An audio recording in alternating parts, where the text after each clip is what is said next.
on the story, because key policy initiatives will also be announced during the State of the Nation address next week and are set to be part of the agenda in the Cabinet Lekgotla, which kicks off today.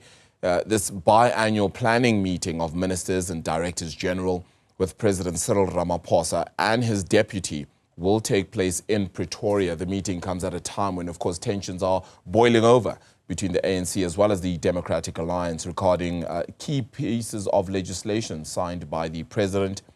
Juniour Khumalo joining us now from Pretoria. Junior, if it's not the expropriation bill, then it certainly will be the Bella Act, which will be in question. But also, the DRC will be in keen focus. The anticipations for today's meeting? Indeed, Arabile, it's going to be a very different atmosphere when this Lekgotla finally convenes and gets underway compared to the first Lekgotla that happened under the Government of National Unity. The first one was in July 2024. This was just soon after those general elections where the ANC lost its majority and had to bring in about 6 other parties to form that cabinet. So these new ministers from the Democratic Alliance, as well as parties such as Freedom Front Plus as well, came together to form the cabinet. And at that time, there was a lot of optimism from those parties. All of the cabinet ministers, the deputy ministers, the director generals, all of them came together.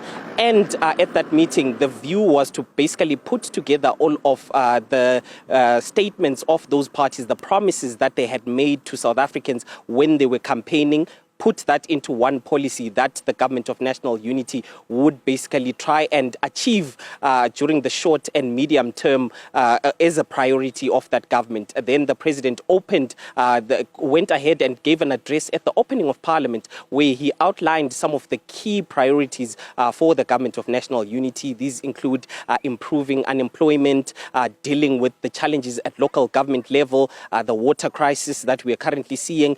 So there was a lot of optimism going into that. But now, come to this second Lekgotla, there is a lot of disagreements between especially the ANC as well as the Democratic Alliance. We saw the president signing into law the Bella Act as well as the Land Expropriation Act.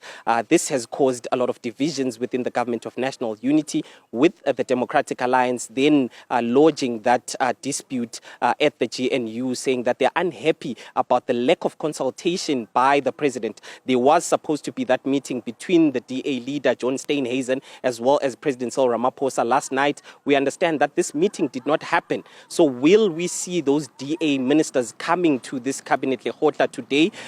They have in the past boycotted some of these engagements. I remember an Imbizo that was held by the president in Ekurhuleni last year. The Democratic Alliance was a no-show there because they were unhappy about the Bella Act. So this time around, will they be there or not? We're not sure. But right outside the presidential house here at Pretoria, we have a group of young ladies who are here to protest, basically expressing their unhappiness about the slow pace of the implementation of some of those policies that were discussed by the Government of National Unity.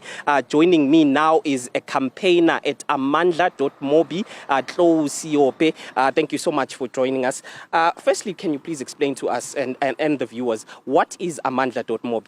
Amandla.mobi is a community organization that mobilizes on issues that affect low-income people in South Africa. So we campaign on any issues, starting with grants, with food prices, taxes, and so on. You've braved this heat here in Pretoria to come here and express your unhappiness.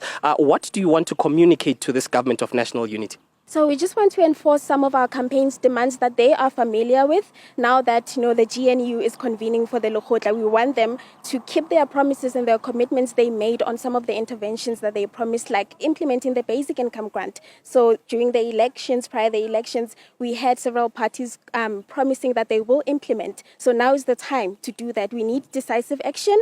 They have made a lot of promises. People are unemployed. We need, jobs. People must work. We need taxes. They must tax the wealthy. They must increase the sugary drinks tax. They must make all these decisive decisions to make sure that everyone in South Africa lives in dignity. Okay. Thank you so much. That is Tlou Seopa there from Amandla.mobi. They have come outside here since about 7:30 a.m. this morning, Arabile, just to express their concerns around some of the implementations that the policy has not implemented. Let me just show you some of the other individuals that are actually here carrying those placards. We do understand that a group of them are also at a different entrance to try and see if they can capture the eye of the president as he drives into the presidential house to basically engage with those ministers and deputy ministers, Arabil. Junior, thank you so much for that. Of course, the outcomes of the Lekgotla itself will be ones that we'll also be following quite closely. That cabinet Lekgotla over 2 days, then kicking off later on today.